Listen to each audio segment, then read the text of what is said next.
Halo para pencari cuan, selamat welcome di channel Dapur Saham Indonesia.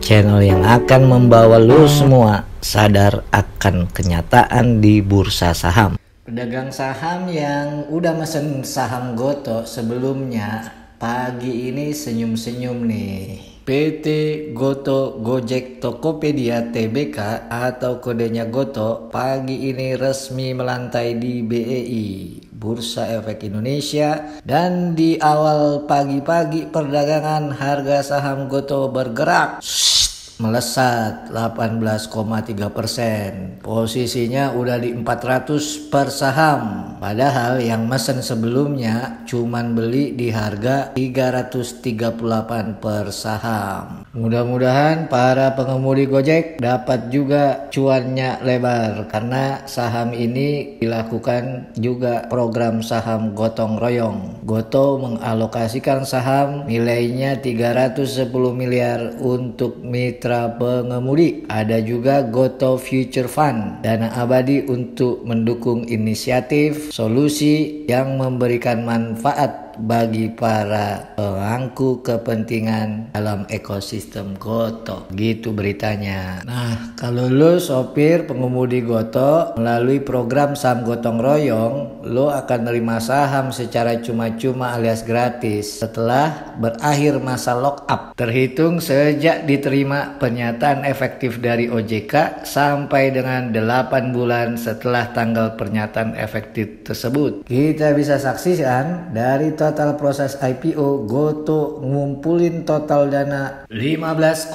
triliun. Kalau dirinci 13,7 triliun dari penawaran umum saham melalui IPO dan 2,1 triliun melalui penjualan saham treasury dalam rangka penjatahan lebih greenshoe option.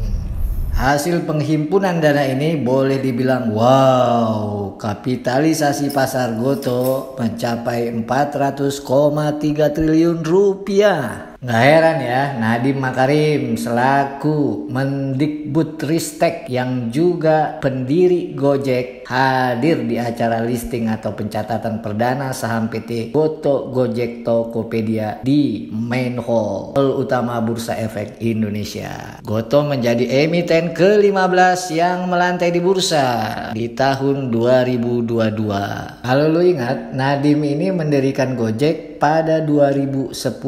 Masih kecil, sekarang udah jadi dekakorn. Awalnya Gojek hanya menawarkan jasa pengantaran orang dengan sepeda motor. Sekarang layanan Gojek udah merambah ke pengantaran barang, pesan antar makanan, hingga layanan finansial. Kayaknya Pak Nadiem matanya berkaca-kaca di balik kacamatanya nih. 9 tahun kemudian, tepatnya 23 Oktober 2019, siapa yang menyangka Nadiem dilantik sebagai Menteri Pendidikan, Kebudayaan, Riset, dan Teknologi Indonesia pada Kabinet Indonesia Maju di bawah pemerintahan Presiden Jokowi dan Kiai Haji Ma'ruf Amin. Akibat melantainya saham Goto, IHSG indeks harga saham gabungan dibuka di level 7.212. Bahkan sempat memecah rekor tertinggi sepanjang sejarah di level 7.355,3. Dengan market cap yang jumbo ini, bahkan bisa dibilang super jumbo, Goto telah melewati saham Telkom dan menjadi emiten dengan market capital terbesar ketiga di Indonesia. Selamat ya. Dari perusahaan yang kecil menjadi dekakorn, karena ternyata di balik Goto ini ada nama-nama perusahaan ternama di dunia. Tercatat ada Alibaba, Facebook, Google, SoftBank, Tencent, hingga Sequoia Capital India Investment. Tapi seperti yang sudah gue bilang dan gak bosan-bosan gue ulang, yang namanya harga saham kita nggak bisa prediksi 5-10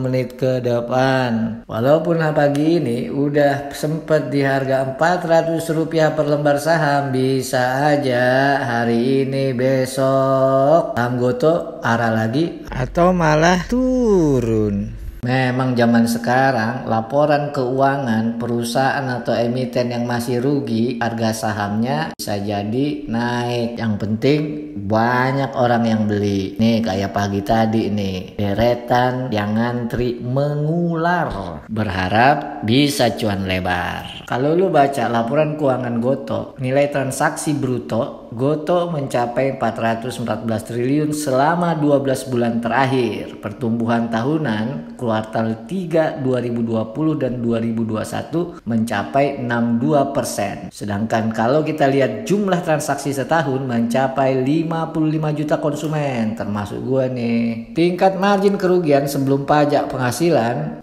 tercatat sebesar 149 poin persentase antara 2018 hingga 9 bulan pertama di tahun 2021. Dengan kata lain, emiten Gotoh adalah perusahaan yang belum untung. Gue sendiri hobi beli saham yang IPO. Begitu gue dengar atau baca berita saham yang mau melantai di bursa oversubscribe atau banyak peminat, langsung ikutan gue pesan. Tapi bukan gue pegang untuk lama-lama. Kayak tempo hari gue beli saham Buka, langsung gue jual begitu harganya naik. Karena gue beli saham itu tujuannya bukan nabung, tapi untuk dagang. Sekian dulu video kita kali ini. Mudah-mudahan dikit-dikit ada manfaatnya.